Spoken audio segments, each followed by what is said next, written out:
Time once again to see what's new in Warframe, starting with the Archon Hunt, assuming my game decides it's going to behave itself. It will be Archon Nora for an Amber Archon Shard, meaning Chipper is selling the Crimson Archon Shard.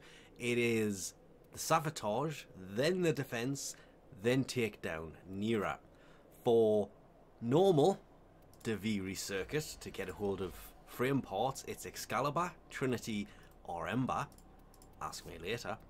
And for Steel Path Duviri circuit, for the Incarnate Genesis devices, it's the Torrid, the Dual Toxist, the Dual Ichor, the Mitre, or the Atmos. If you have all of these, you can of course move on to get Rifle Ribbons, Pistol Ribbons, or Melee Ribbons, or 20,000 Kuva if you so see fit.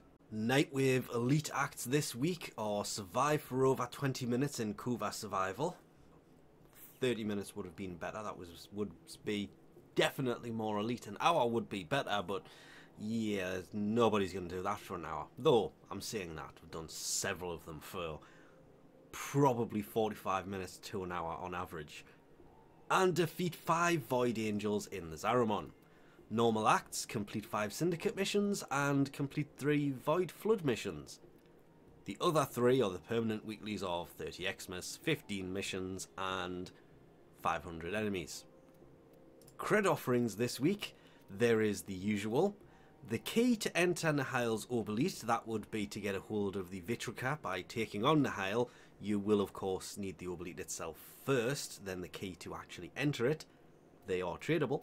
There is the Tatsu Solstice Skin Blueprint. These things don't turn up at the Solstice anymore, they're just kind of a permanent fixture in Nightwave.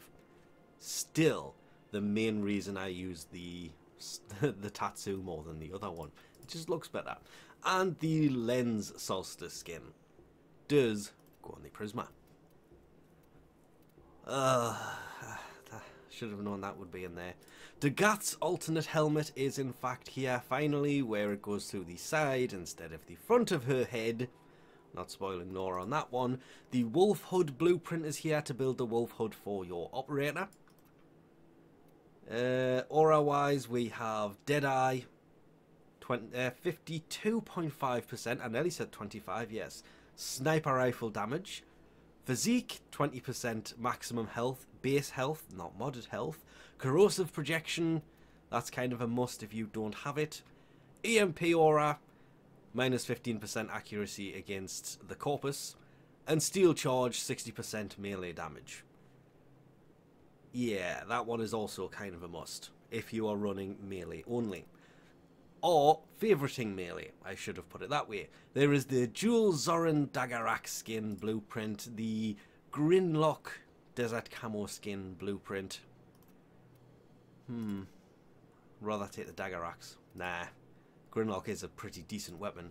The Falcor Shock Camo skin blueprint, the Nightwave Ornament Landing Craft decoration, the Dark Dagger blueprint. This is the blueprint to build the actual Dark Dagger melee weapon. Same as the Heat Sword blueprint is to build the actual Heat Sword. Heat Sword's better. Definitely better. The Saturn 6 ornament, they still haven't fixed this, but yeah, it's a landing craft decoration, just like the Nightwave one. You just can't really see what it is because you can't zoom in or out, and it's absolutely tiny. That is roughly the size it is on your orbiter. They're not that big. There is the Exergus Shock Camo Skin Blueprint. That's a pretty decent weapon, but there's something about these skins that don't look that good. The desert ones do look so much better. The Saturn 6 emblem. That's the emblem that goes on your shoulder, not the sigil that would go on your chest or back. Nora stencil for your personal quarters. Augment-wise, Mailocks, 200% multi-shot, minus 66% damage. Loki's Decoy Augment, Mirage's Prisma Augment, Atlas's Rumbler Augment is, if you run Atlas, that one can be good because it allows you to become a Rumbler. Always fun.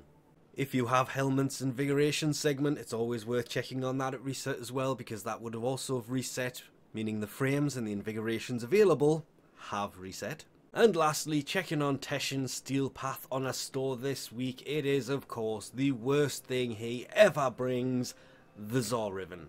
Not worth the 35 platinum equivalent for 75 steel essence, because these things usually trade for about 10 to 15 in the trading.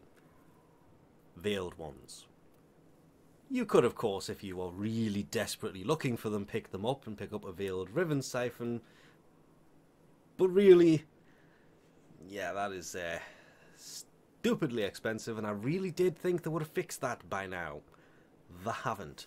But luckily, sometime this week, hopefully, we should find out when Dante Unbound is actually due to release.